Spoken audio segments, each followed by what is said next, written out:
Friends, எல்லாருக்கும் வணக்கம். நான் உங்கள் கணபதி பேசுகிறேன். ஸோ நம்ம சேனலில் ரெகுலராக மார்க்கெட் ப்ரெடிக்ஷன்ஸ் பற்றி பார்த்துக்கிட்டு இருக்கோம் ஃபார் ஈக்விட்டி ஆப்ஷன்ஸ், ஃபினான்ஸ் நிஃப்டியும் நிஃப்டி 50யும் அண்ட் கமாடிட்டி செக்மெண்ட்ஸில் பேஸ் மெட்டல்ஸாக இருக்கிற aluminium, zinc, copper and natural gas energy segment நம்ம ரெகுலராக பார்த்துக்கிட்டு இருக்கோம். அண்ட் சோஃபார் நம்ம ப்ரெடிக்ஷன்ஸ் எல்லாமே ஒர்க் அவுட் ஆகிட்டுருக்கு. மோஸ்ட்லி பார்த்திங்கன்னா இன்ட்ராடே ஒர்க் அவுட் ஆகிடுது. பட் இல்லாட்டினா சம்மர் டேஸ் நெக்ஸ்ட் டேயில் ஒர்க் அவுட் ஆகிடுது. ஸோ இது வரைக்கும் நம்ம ப்ரெடிக்ஷன்ஸ் எதுவுமே தப்பாக போனதில்லை. ஸோ அந்த வகையில் நம்ம இன்றைக்கி பண்ண ப்ரெடிக்ஷன்ஸ் எப்படி இருக்குது அப்படிங்கிறத பார்த்துடுவோம். அண்ட் அலாங் வித் தட் நாளைக்கு ப்ரெடிக்ஷன் என்னவா இருக்க போகுது அப்படிங்கிறது நம்ம பார்த்துடலாம் friends. So as usual let's start with equity options. So நம்ம நிஃப்டி ஃபினான்ஸும் நிஃப்டி 50யும் நம்ம என்ன பண்ணியிருந்தோம் அப்படின்னு பார்த்தீங்கன்னா, இன்றைக்கி மார்க்கெட் கொஞ்சம் மேலே போகும் அப்படிங்கிற மாதிரி தான் நம்ம ப்ரெடிக்ட் பண்ணியிருந்தோம். ஸோ அதே மாதிரியே மார்க்கெட் கொஞ்சம் மேலேயும் போயிருந்துச்சு, கீழேயும் வந்துருந்துச்சு. இன்றைக்கி மார்க்கெட் ரொம்ப பெருசாக எனக்கு என்ன சொல்கிற ஒரு மூமெண்ட் இருந்த மாதிரி எனக்கு தெரியல மார்க்கெட்டில். ஸோ நீங்கள் பார்த்தீங்கன்னா இன்றைக்கி மார்க்கெட் இதுதான். ஸோ மார்க்கெட் ஓப்பன் ஆனதுக்கப்புறம் கொஞ்சம் மேலே போனால் ஒரு 12 o'clock வரைக்கும் மேலே போயிட்டு தான் இருந்தான். 12 o'clock அப்புறம் பார்த்திங்கன்னா கொஞ்சம் அப்படியே மார்க்கெட் கீழே வந்துட்டான். ஸோ இதுவுமே பார்த்தீங்க அப்படின்னா நிஃப்டி ஃபினான்ஸும் பார்த்தீங்கன்னா மார்க்கெட் அப்படியே கொஞ்சம் கிராஜுவலாக மேலே போயிட்டு இருந்தது. அதுக்கப்புறம் அப்படியே கொஞ்சம் கீழே இறங்கிட்டான் மார்க்கெட்டு. ஸோ இன்றைக்கி ஓவராலாக இன்றைக்கி டே மார்க்கெட் பார்த்தீங்க அப்படின்னா மார்க்கெட் ஒன்றும் பெருசாக மேலேயும் போகலை, கீழேயும் போகலை அப்படிங்கிற மாதிரி தான் மார்க்கெட்டோட கண்டிஷன்ஸ் இருக்குது.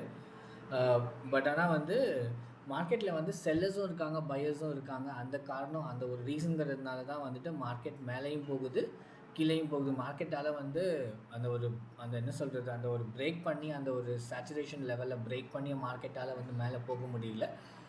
அதே மாதிரியே கீழேயும் அந்த ஒரு பைவட் லெவலை தாண்டி அவனால் அந்த சப்போர்ட் லெவலை தாண்டி அவனால் கீழே போகவே முடியல. ஸோ மேலே ரெசிஸ்டன்ஸ்லேயும் மாட்டிக்கிட்டு நிற்கிறான், கீழே சப்போர்ட்லேயும் மாட்டிக்கிட்டு நிற்கிறான்.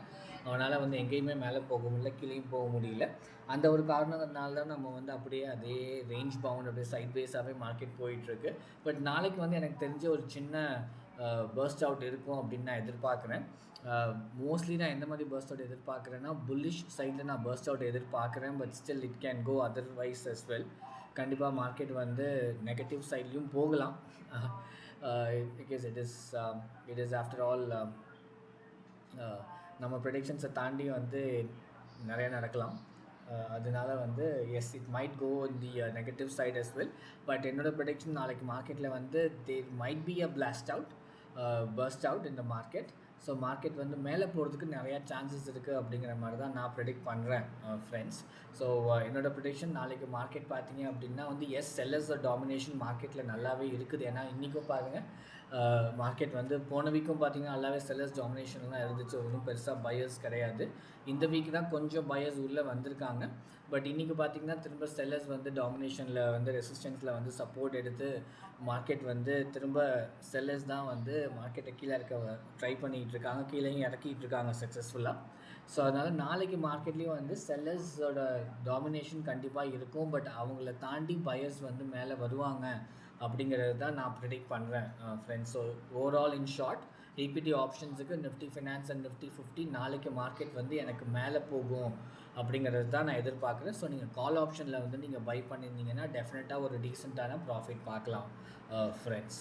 So coming to commodities segment, நம்ம என்ன பண்ணியிருந்தோம்னா நேச்சுரல் கேஸ் அண்ட் மற்ற எல்லா அலுமினியம் அண்ட் காப்பர், ஜிங்க் எல்லாத்துக்குமே நம்ம என்ன ப்ரெடிக்ட் பண்ணியிருந்தோம் அப்படின்னா மார்க்கெட் எனக்கு செல்லிங் சைடில் இருக்கும், மார்க்கெட் கம்ப்ளீட்டாக பேரிஷ் பக்கம் தான் இருக்கும் அப்படிங்கிறது தான் நம்ம ப்ரெடிக்ட் பண்ணியிருந்தோம். ஸோ நம்ம ப்ரெடிக்ட் பண்ண மாதிரியே பார்த்திங்கன்னா காப்பருக்கு நான் காப்பர் பக்கம் போயிடுறேன். So copper both August and July நீங்கள் ரெண்டுமே எடுத்துக்கிட்டிங்க அப்படின்னா கூட மார்க்கெட் எஸ் கொஞ்சம் மேலே போயிருக்கான். பட் அதுக்கப்புறம் மார்க்கெட் கம்ப்ளீட்டாக கீழே தான் வந்திருக்கான்.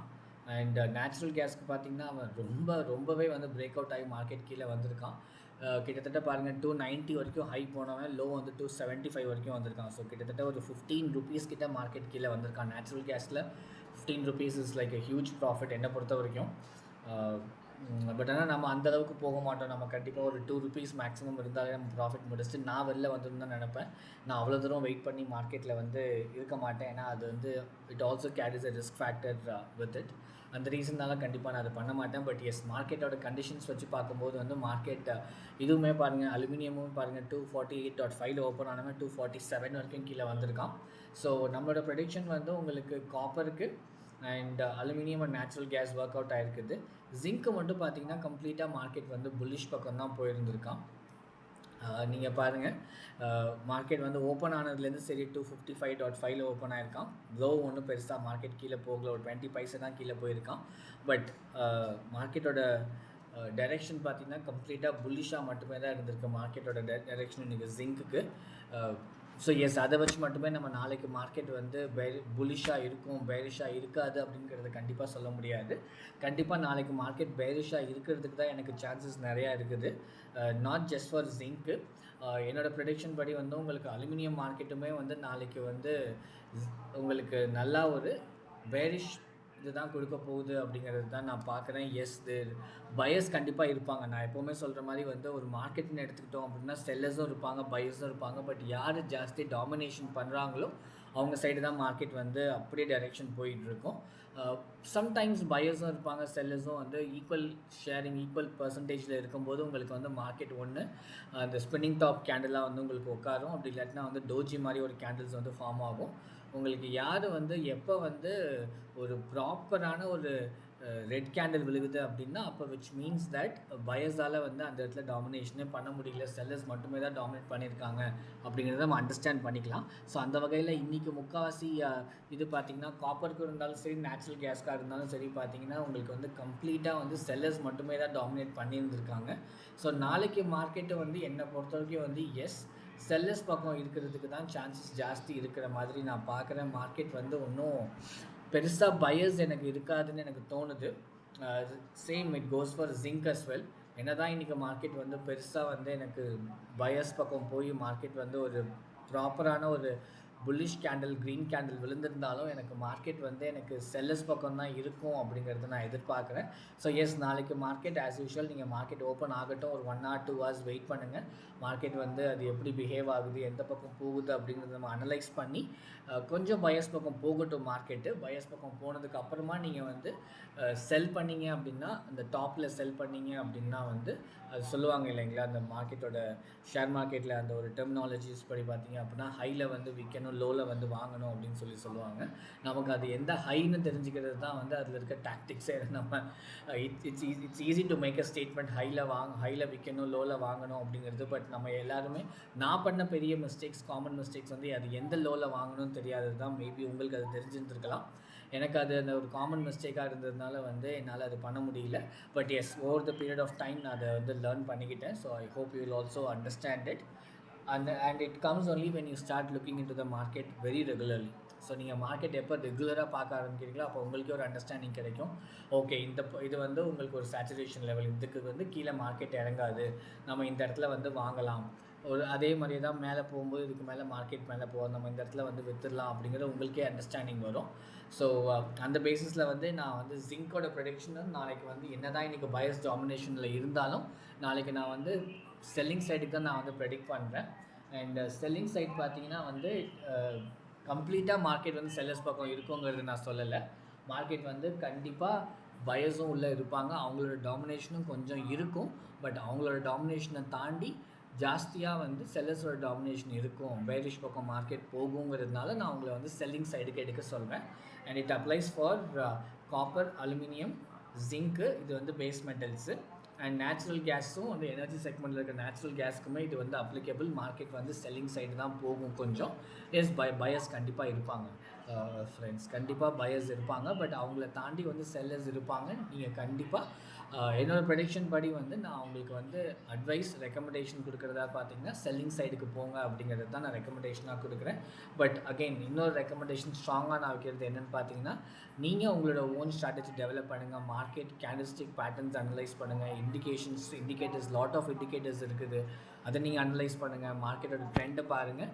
அண்ட் கண்டிப்பாக உங்களுக்கு ஒரு அண்டர்ஸ்டாண்டிங் இருக்கும். ஓகே, இப்படி பிஹேவ் ஆகுது மார்க்கெட்டு, அப்போ நாளைக்கு மார்க்கெட் இப்படி இருக்கிறதுக்கு சான்சஸ் இருக்குது அப்படிங்கிறது தான் நம்ம ப்ரெடிக்ஷனாக வைக்கிறோம் இல்லைங்களா. அப்படி தான் நான் என்னோடய ப்ரெடிக்ஷனை வைக்கிறேன். Based on market analysis and candlestick பேட்டர்னோட அனாலிசிஸ், இண்டிகேட்டர்ஸோட அனாலிசிஸ், இது எல்லாத்தையும் காம்பினேஷன் தான் வந்து நான் என்னோடய ப்ரெடிக்ஷன்ஸை நான் சப்மிட் பண்ணுறேன் உங்களுக்கு. ஸோ கண்டிப்பாக உங்களுக்கும் அதே மாதிரி ஒரு அண்டர்ஸ்டாண்டிங் வரும். அண்ட் எஸ், அந்த அண்டர்ஸ்டாண்டிங் என்னோடய அண்டர்ஸ்டாண்டிங்கோட ஒத்து போகும் அப்படின்னு நான் நம்புகிறேன். ஏன்னா நம்மளோட ப்ரெடிக்ஷன்ஸ் வரைக்கும் வந்து மார்க்கெட்டில் கரெக்டாக தான் இருந்திருக்கு. அதனால் வந்து உங்களோட ப்ரெடிக்ஷன்ஸும் கரெக்டாக தான் இருக்கும். நீங்கள் கண்டிப்பாக வந்து ப்ராப்பராக ப்ரெடிக்ட் பண்ணி மார்க்கெட்டில் வந்து ப்ராஃபிட் மட்டுமே பார்க்கணும். எஸ், லாஸ் கண்டிப்பாக இருக்கும். ஏன்னா லாஸ் இல்லாமல் ஷேர் மார்க்கெட்டில் ட்ரேடிங் பண்ணுறது ரொம்ப கஷ்டம். பட் எஸ், லாஸை தாண்டி உங்களால் வந்து நிறையா ப்ராஃபிட்ஸ் பண்ணி நீங்கள் ஷேர் மார்க்கெட்டில் வந்து ஷைன் பண்ண முடியும் அப்படிங்கிறத நான் டெஃபினட்டாக நம்புகிறேன். But yes, start investing time. நீங்கள் எவ்வளோ டைம் இன்வெஸ்ட் பண்ணுறீங்களோ அவ்வளோ வந்து உங்களால் வந்து ஷேர் மார்க்கெட்டில் you can start making money. So கண்டிப்பாக ஃப்ரெண்ட்ஸ், இந்த வீடியோ உங்களுக்கு பிடிச்சிருந்துச்சி அப்படின்னா மறக்காமல் என் சேனல் சப்ஸ்கிரைப் பண்ணிக்கோங்க. மற்ற வீடியோஸையும் பாருங்கள், உங்களோட ஃப்ரெண்ட்ஸுக்கும் ஷேர் பண்ணுங்கள். ஏன்னா அது வந்து நியூ கமர்ஸ் அண்ட் பிகினர்ஸ்க்காக மட்டுமே ஸ்பெசிஃபிக்காக எடுத்து போடுறதுனால அவங்களுக்கு இது ஒரு பேசிக் அண்டர்ஸ்டாண்டிங் இருக்கும். ரெண்டாவது, அவங்களும் வந்து ஷேர் மார்க்கெட்டில் இன்வால்வ் ஆகி வந்து மார்க்கெட் எப்படி போகுது அனலைஸ் பண்ணுவாங்க. அண்ட் கண்டிப்பாக உங்களோட ஃபீட்பேக் அண்ட் கமெண்ட்ஸ் நீங்கள் கொடுங்க. That will really help me. நீங்கள் எந்த மாதிரி அனாலிசிஸ் பண்ணுறீங்க, ஸ்ட்ராட்டஜி யூஸ் பண்ணுறீங்க அப்படிங்கிறத தெரிஞ்சுக்கணும் எனக்கும் ஆர்வமாக இருக்குது. ஸோ கண்டிப்பாக நீங்களும் மறக்காமல் உங்களோட கமெண்ட்ஸை கொடுங்க based on your strategies and approaches. And yes, friends, நான் எப்பவும் சொல்கிற மாதிரி thank you for supporting me and watching my videos.